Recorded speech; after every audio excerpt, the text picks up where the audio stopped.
María dos Prazeres, del escritor colombiano Gabriel García Márquez. Hace parte del libro 12 cuentos peregrinos. El hombre de la agencia funeraria llegó tan puntual que María dos Prazeres estaba todavía en bata de baño y con la cabeza llena de tubos lanzadores, y apenas sí tuvo tiempo de ponerse una rosa roja en la oreja para no parecer tan indeseable como se sentía. Se lamentó aún más de su estado cuando abrió la puerta y vio que no era un notario lúgubre como ella suponía que deberían ser los comerciantes de la muerte, sino un joven tímido con una chaqueta a cuadros y una corbata con pájaros de colores. No llevaba abrigo, a pesar de la primavera incierta de Barcelona, cuya llovizna de vientos sesgados la hacía casi siempre menos tolerable que el invierno. María dos Prazeres, que había recibido a tantos hombres a cualquier hora, se sintió avergonzada como muy pocas veces. Acababa de cumplir 76 años y estaba convencida de que se iba a morir antes de Navidad. Y aún así estuvo a punto de cerrar la puerta y pedirle al vendedor de entierros que esperara un instante mientras se vestía para recibirlo de acuerdo con sus méritos, pero luego pensó que se iba a helar en el rellano oscuro y lo hizo pasar adelante. «Perdóneme esta facha de murciélago», dijo, «pero llevo más de 50 años en Cataluña y es la primera vez que alguien llega a la hora anunciada». Hablaba un catalán perfecto con una pureza un poco arcaica, aunque todavía se le notaba la música de su portugués olvidado. A pesar de sus años y con sus bucles de alambre, seguía siendo una mulata esbelta y vivaz, de cabello duro y ojos amarillos y encarnizados, y hacía ya mucho tiempo que había perdido la compasión por los hombres. El vendedor, deslumbrado aún por la claridad de la calle, no hizo ningún comentario, sino que se limpió la suela de los zapatos en la esterilla de yute y le besó la mano con una reverencia. «Eres un hombre como los de mis tiempos», dijo María dos Prazeres con una carcajada de granizo. «Siéntate». Aunque era nuevo en el oficio, él lo conocía bastante bien para no esperar aquella recepción festiva a las 8 de la mañana, y menos de una anciana sin misericordia que a primera vista le pareció una loca fugitiva de las Américas. Así que permaneció a un paso de la puerta sin saber qué decir, mientras María dos Prazeres descorría las gruesas cortinas de peluche de las ventanas. El tenue resplandor de abril iluminó apenas el ámbito meticuloso de la sala, que más bien parecía la vitrina de un anticuario. Eran cosas de uso cotidiano, ni una más ni una menos, y cada una parecía puesta en su espacio natural, y con un gusto tan certero que habría sido difícil encontrar otra casa mejor servida, aun en una ciudad tan antigua y secreta como Barcelona. «Perdóneme», dijo, «me he equivocado de puerta». «Ojalá», dijo ella, «pero la muerte no se equivoca». El vendedor abrió sobre la mesa del comedor un gráfico con muchos pliegues, como una carta de marear con parcelas de colores diversos y numerosas cruces y cifras en cada color. María dos Prazeres comprendió que era el plano completo del inmenso panteón de Montjuïc y se acordó con un horror muy antiguo del cementerio de Manaos bajo los aguaceros de octubre, donde chapaleaban los tapires entre túmulos sin nombre y mausoleos de aventureros con vitrales florentinos.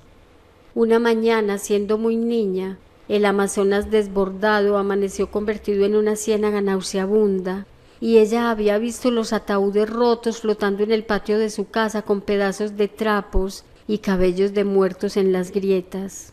Aquel recuerdo era la causa de que hubiera elegido el cerro de Montjuïc para descansar en paz, y no el pequeño cementerio de San Gervasio, tan cercano y familiar.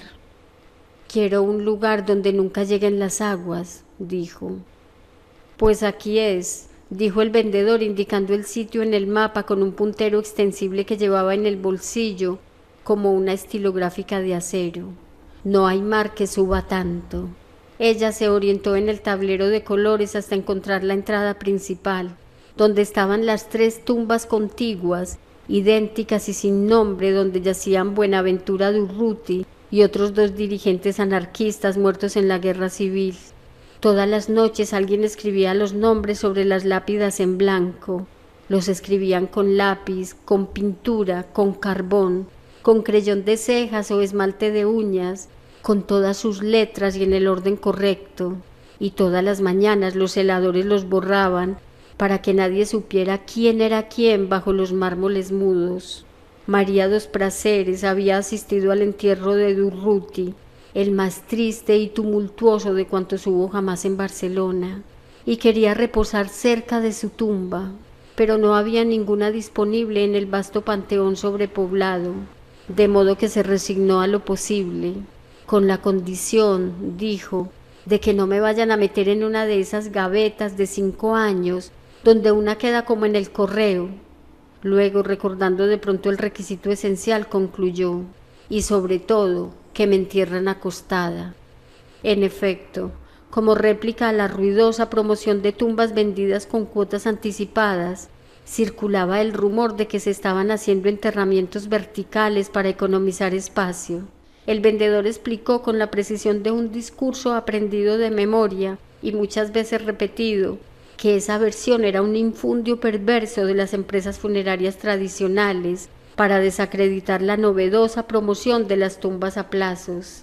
Mientras lo explicaba, llamaron a la puerta con 3 golpecitos discretos, y él hizo una pausa incierta, pero María dos Prazeres le indicó que siguiera. «No se preocupe», dijo en voz muy baja, «es el Noi». El vendedor retomó el hilo, y María dos Prazeres quedó satisfecha con la explicación. Sin embargo, antes de abrir la puerta, quiso hacer una síntesis final de un pensamiento que había madurado en su corazón durante muchos años, y hasta en sus pormenores más íntimos desde la legendaria creciente de Manaos. «Lo que quiero decir», dijo, «es que busco un lugar donde esté acostada bajo la tierra, sin riesgos de inundaciones, y si es posible a la sombra de los árboles en verano, y donde no me vayan a sacar después de cierto tiempo para tirarme en la basura». Abrió la puerta de la calle, y entró un perrito de aguas empapado por la llovizna, y con un talante de perdulario que no tenía nada que ver con el resto de la casa. Regresaba del paseo matinal por el vecindario, y al entrar padeció un arrebato de alborozo. Saltó sobre la mesa ladrando sin sentido, y estuvo a punto de estropear el plano del cementerio con las patas sucias de barro. Una sola mirada de la dueña bastó para moderar sus ímpetus. «No», le dijo sin gritar. El animal se encogió, la miró asustado, y un par de lágrimas nítidas resbalaron por su hocico. Entonces María dos Prazeres volvió a ocuparse del vendedor y lo encontró perplejo. «Colons», exclamó él, «¿ha llorado?» «Es que está alborotado por encontrar a alguien a esta hora», lo disculpó María dos Prazeres en voz baja. «En general entra en la casa con más cuidado que los hombres, salvo tú, como ya he visto». «Pero ha llorado, coño», repitió el vendedor, y enseguida cayó en la cuenta de su incorrección y se excusó ruborizado. «Usted perdone, pero es que esto no se ha visto ni en el cine». «Todos los perros pueden hacerlo si los enseñan», dijo ella. «Lo que pasa es que los dueños se pasan la vida educándolos con hábitos que los hacen sufrir, como comer en platos, o hacer sus porquerías a sus horas y en el mismo sitio, y en cambio no les enseñan las cosas naturales que les gustan, como reír y llorar». ¿Por dónde íbamos? Faltaba muy poco. María dos Prazeres tuvo que resignarse también a los veranos sin árboles, porque los únicos que había en el cementerio tenían las sombras reservadas para los jerarcas del régimen. En cambio, las condiciones y las fórmulas del contrato eran superfluas, porque ella quería beneficiarse del descuento por el pago anticipado y en efectivo. Solo cuando habían terminado, y mientras guardaba otra vez los papeles en la cartera, el vendedor examinó la casa con una mirada consciente, y lo estremeció el aliento mágico de su belleza. Volvió a mirar a María dos Prazeres como si fuera por primera vez. «¿Puedo hacerle una pregunta indiscreta?», preguntó él. Ella lo dirigió hacia la puerta. «Por supuesto», le dijo, «siempre que no sea la edad. Tengo la manía de adivinar el oficio de la gente por las cosas que hay en su casa. y la verdad es que aquí no acierto, dijo él. ¿Qué hace usted? María Dos Prazeres le contestó muerta de risa. Soy puta, hijo. ¿O es que ya no se me nota? El vendedor enrojeció.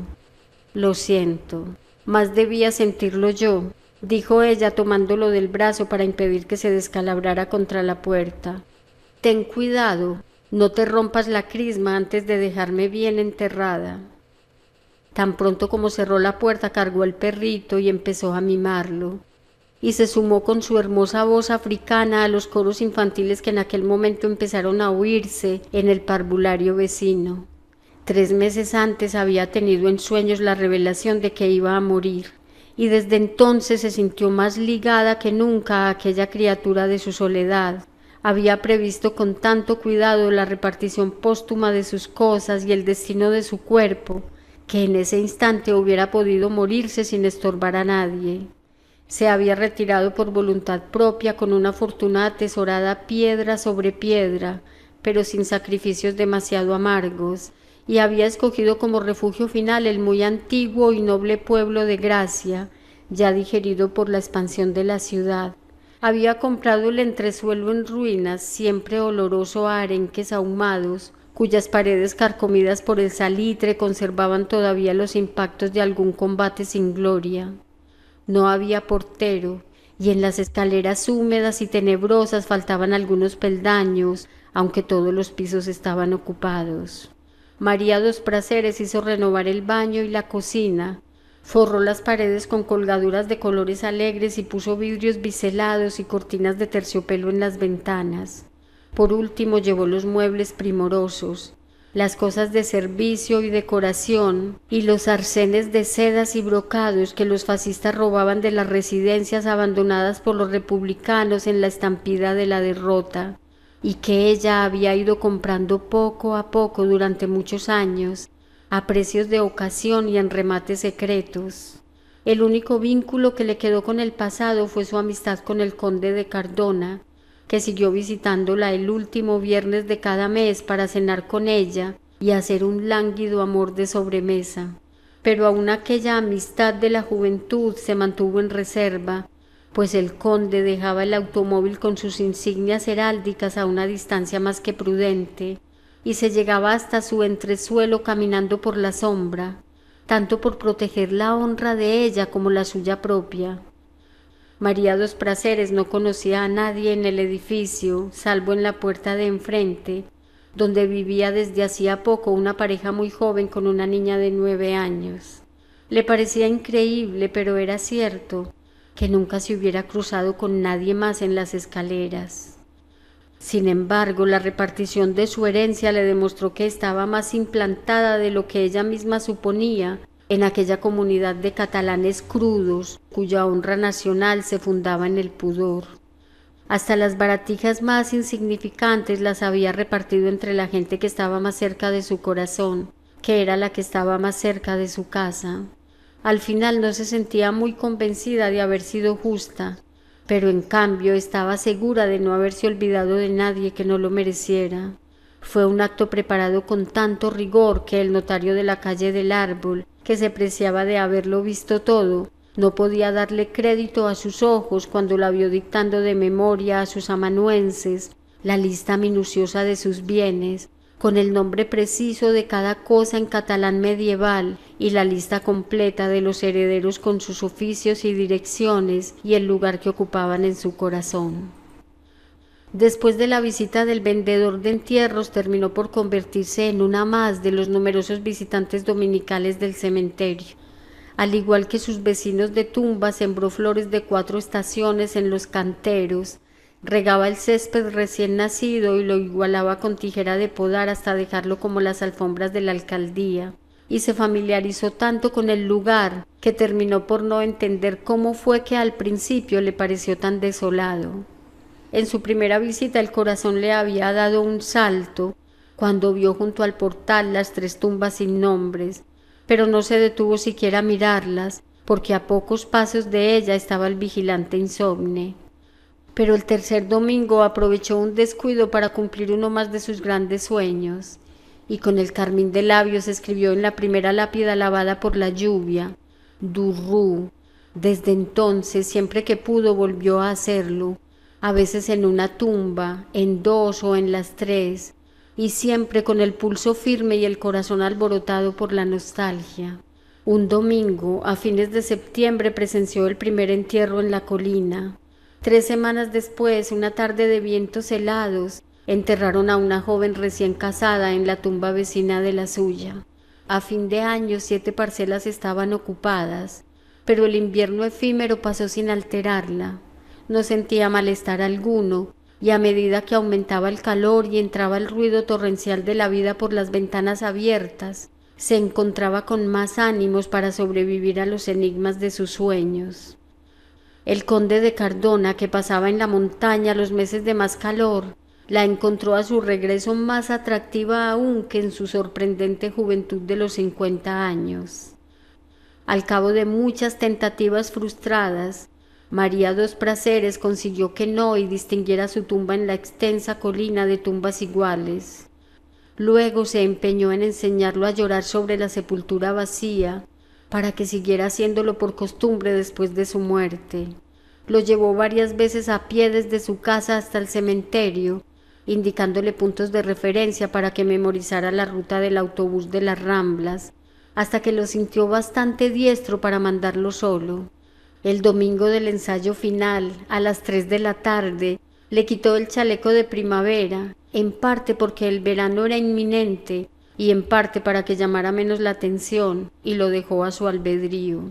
Lo vio alejarse por la acera de sombra con un trote ligero y el culito apretado y triste bajo la cola alborotada, y logró a duras penas reprimir los deseos de llorar, por ella y por él, y por tantos y tan amargos años de ilusiones comunes, hasta que lo vio doblar hacia el mar por la esquina de la calle Mayor.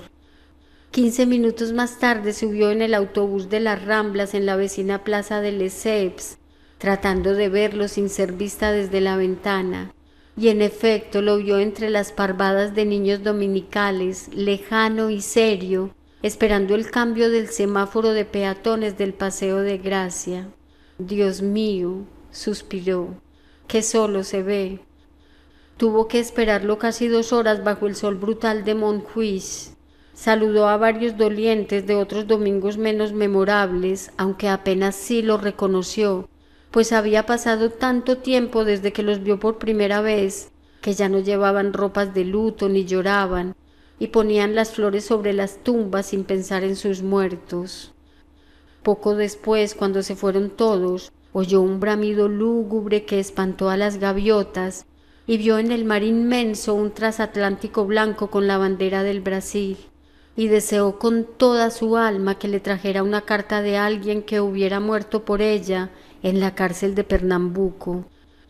Poco después de las 5, con 12 minutos de adelanto, apareció el Noy en la colina, babeando de fatiga y de calor, pero con unas ínfulas de niño triunfal. En aquel instante María dos Prazeres superó el terror de no tener a nadie que llorara sobre su tumba. Fue en el otoño siguiente cuando empezó a percibir signos aciagos que no lograba descifrar, pero que le aumentaron el peso del corazón. Volvió a tomar el café bajo las acacias doradas de la Plaza del Reloj, con el abrigo de cuello de colas de zorro y el sombrero con adorno de flores artificiales, que de tanto ser antiguo había vuelto a ponerse de moda. Agudizó el instinto. Tratando de explicarse su propia ansiedad, escudriñó la cháchara de las vendedoras de pájaros de las Ramblas, los susurros de los hombres en los puestos de libros que por primera vez en muchos años no hablaban de fútbol, los hondos vicios de los lisiados de guerra que les echaban ajas de pan a las palomas, y en todas partes encontró señales inequívocas de la muerte. En Navidad se encendieron las luces de colores entre las acacias, y salían músicas y voces de júbilo por los balcones, y una muchedumbre de turistas ajenos a nuestro destino invadieron los cafés al aire libre, pero dentro de la fiesta se sentía la misma tensión reprimida que precedió a los tiempos en que los anarquistas se hicieron dueños de la calle. María dos Prazeres, que había vivido aquella época de grandes pasiones, no conseguía dominar la inquietud. y por primera vez fue despertada en mitad del sueño por zarpazos de pavor. Una noche, agentes de la seguridad del Estado asesinaron a tiros frente a su ventana a un estudiante que había escrito a brocha gorda en el muro: Visca Catalunya y Lliure. Dios mío, se dijo asombrada, es como si todo se estuviera muriendo conmigo. Solo había conocido una ansiedad semejante siendo muy niña en Manaos, un minuto antes del amanecer, cuando los ruidos numerosos de la noche cesaban de pronto, las aguas se detenían, el tiempo titubeaba y la selva amazónica se sumergía en un silencio abismal que solo podía ser igual al de la muerte.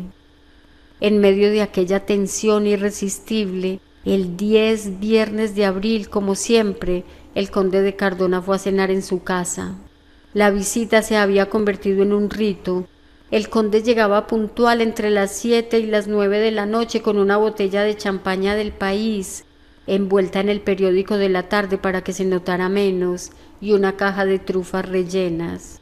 María Dos Prazeres le preparaba canelones gratinados y un pollo tierno en su jugo, que eran los platos favoritos de los catalanes de alcurnia de sus buenos tiempos, y una fuente surtida de frutas de la estación.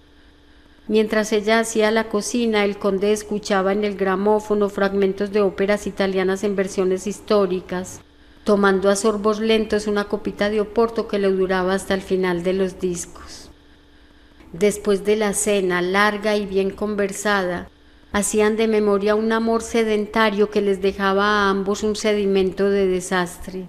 Antes de irse, siempre azorado por la inminencia de la medianoche, el conde dejaba 25 pesetas debajo del cenicero del dormitorio. Ese era el precio de María Dos Prazeres cuando él la conoció en un hotel de paso del Paralelo, y era lo único que el óxido del tiempo había dejado intacto. Ninguno de los dos se había preguntado nunca en qué se fundaba esa amistad. María Dos Prazeres le debía a él algunos favores fáciles.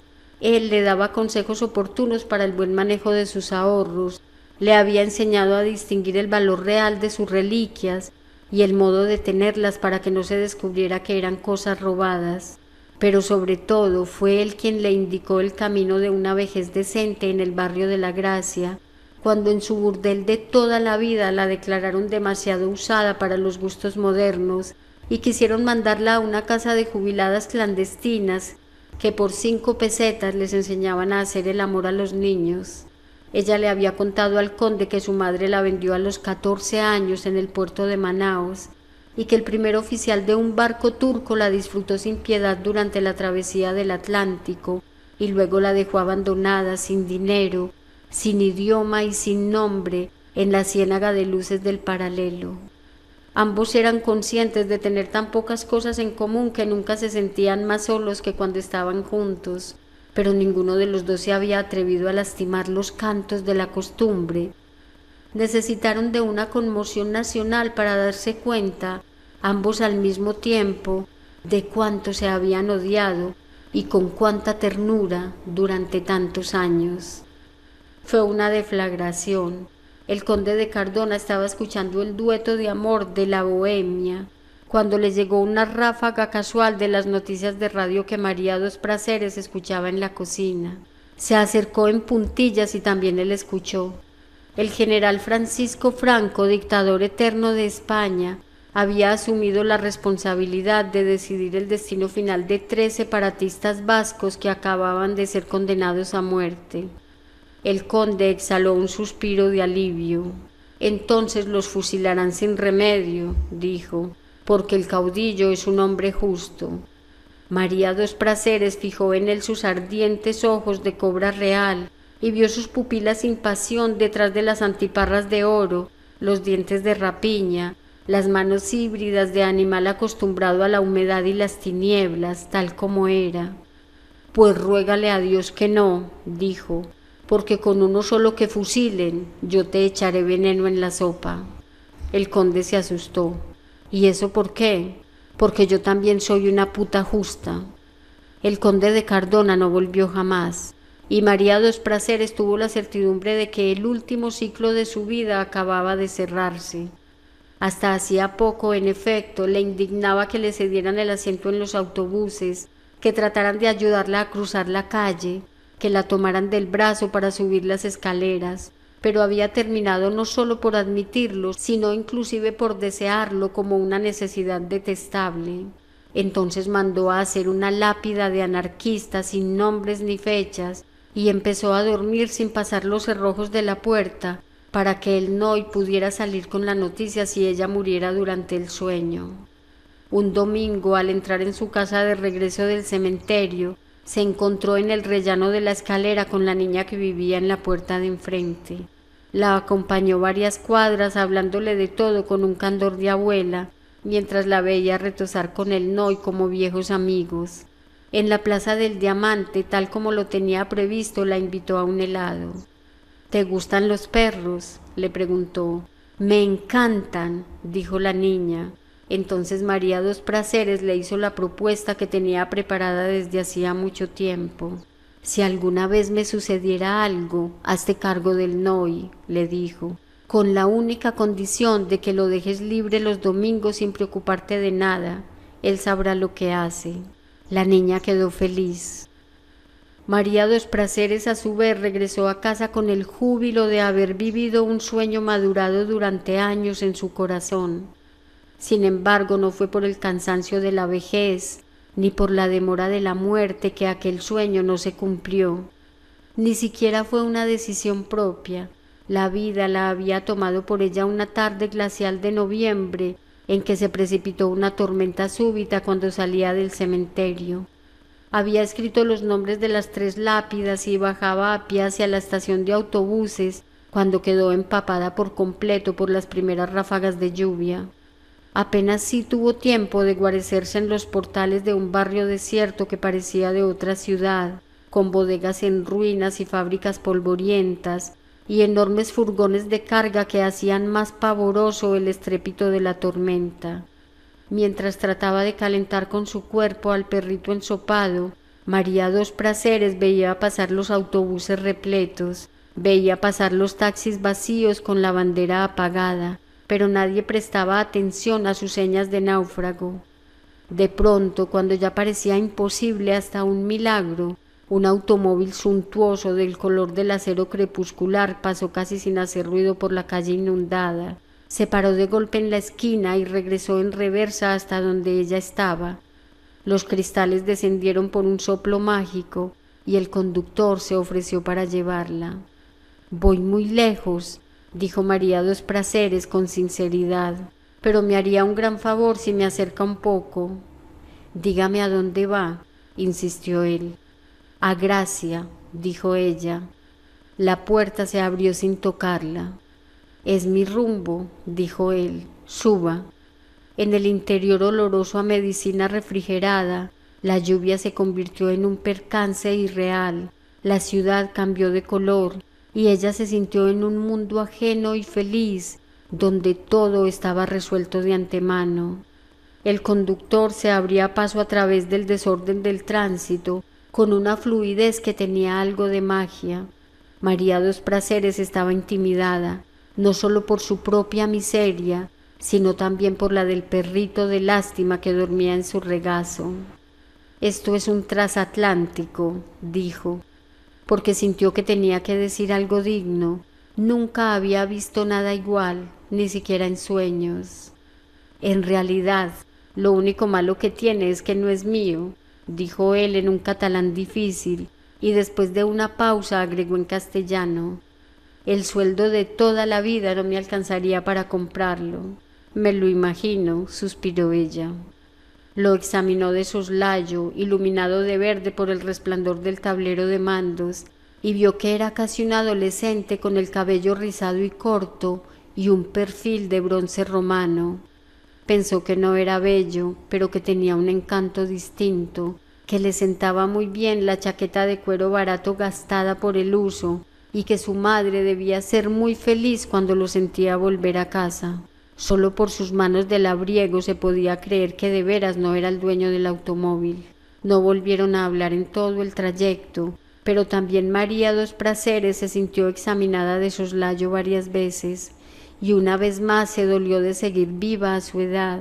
Se sintió fea y compadecida con la pañoleta de cocina que se había puesto en la cabeza de cualquier modo cuando empezó a llover, y el deplorable abrigo de otoño que no se le había ocurrido cambiar por estar pensando en la muerte. Cuando llegaron al barrio de Gracia había empezado a escampar. Era de noche y estaban encendidas las luces de la calle. María Dos Prazeres le indicó a su conductor que la dejara en una esquina cercana, pero él insistió en llevarla hasta la puerta de la casa. Y no solo lo hizo, sino que estacionó sobre el andén para que pudiera descender sin mojarse. Ella soltó el perrito, trató de salir del automóvil con tanta dignidad como el cuerpo se lo permitiera, y cuando se volvió para dar las gracias se encontró con una mirada de hombre que la dejó sin aliento. La sostuvo por un instante sin entender muy bien quién esperaba qué, ni de quién, y entonces él le preguntó con una voz resuelta: «¿Subo?». María Dos Prazeres se sintió humillada. «Le agradezco mucho el favor de traerme», dijo, «pero no le permito que se burle de mí». «No tengo ningún motivo para burlarme de nadie», dijo él en castellano con una seriedad terminante, «y mucho menos de una mujer como usted». María Dos Prazeres había conocido muchos hombres como ese, había salvado del suicidio a muchos otros más atrevidos que ese, pero nunca en su larga vida había tenido tanto miedo de decidir. Lo oyó insistir sin el menor indicio de cambio en la voz. «Subo». Ella se alejó sin cerrar la puerta del automóvil y le contestó en castellano para estar segura de ser entendida: «Haga lo que quiera». Entró en el zaguán apenas iluminado por el resplandor oblicuo de la calle y empezó a subir el primer tramo de la escalera con las rodillas trémulas, sofocada por un pavor que solo hubiera creído posible en el momento de morir.